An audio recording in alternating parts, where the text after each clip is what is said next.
Hey guys, it's David C. Hoke, author of the novel Mirov. I wanted to show you guys a scene from one of my favorite movies of all time. It's one of my favorite sequences in a movie from all time. And Mirov started out as a movie idea years and years ago in my head, but as things went along, I turned it into a book.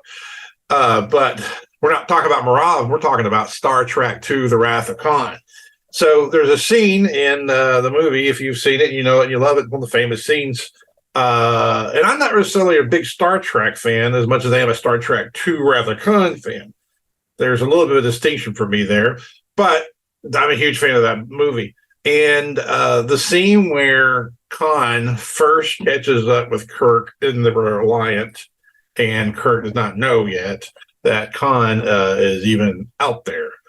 And the pacing of that scene, the music kicking up in that scene, and then as Kirk is slow to raise shields and things, and then of course Khan gets the drop on him and catches him with his pants down, as Kirk says, and he's able to get in a pretty good shot to the Enterprise.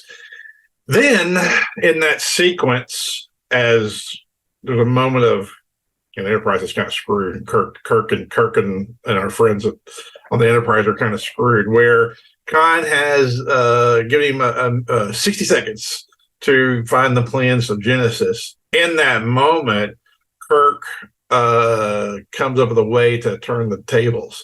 And there's the interactions and their dialogue back and forth together is just incredibly good. Always people make fun of Montalban and Shatner for chewing the scenery, but God, it's so awesome there.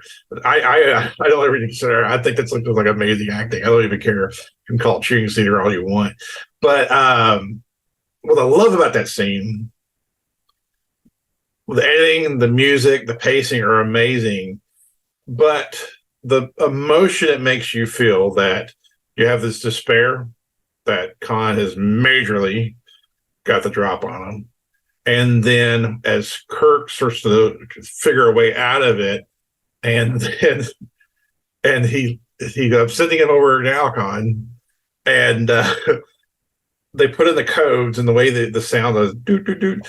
It almost has a rhythm to it, and then the shields drop, and Khan's face is like shocked that this is even possible, and of course the Enterprise fires on them, and the two have to basically retreat from each other and live to fight another day. And so Kirk has outwitted Khan and was able to sneak away. I don't know if he won the round, but he definitely didn't make it a loss. He made it a tie in that round, at least at minimum.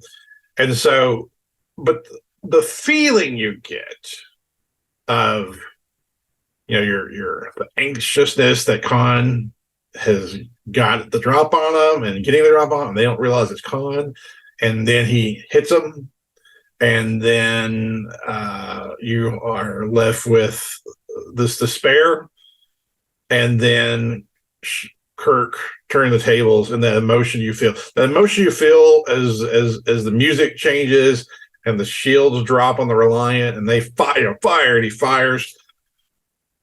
That emotional swing was what I was wanting to do with Mirov, but like over and over and over again. And that was one of the things that I always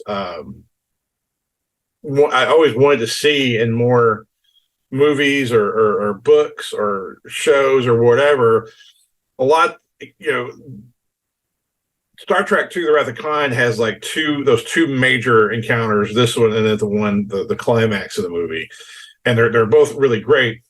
Well, my thought with Mirov is, well, what if I make an entertainment that has that like over and over and over again? Not every encounter is going to go that way, but you have it more than twice. It's like you have this build up and this release over and over and over again. I mean, almost to the point where by the time of the end of the book, you were just exhausted. If it was a movie, you would just be drained emotionally, and that's kind of what I was going for. So next time you watch Star Trek II, pay particular attention to the pacing, the audio, and how like the sound effects complement what's going on, and then of course that hopefully you feel that emotional.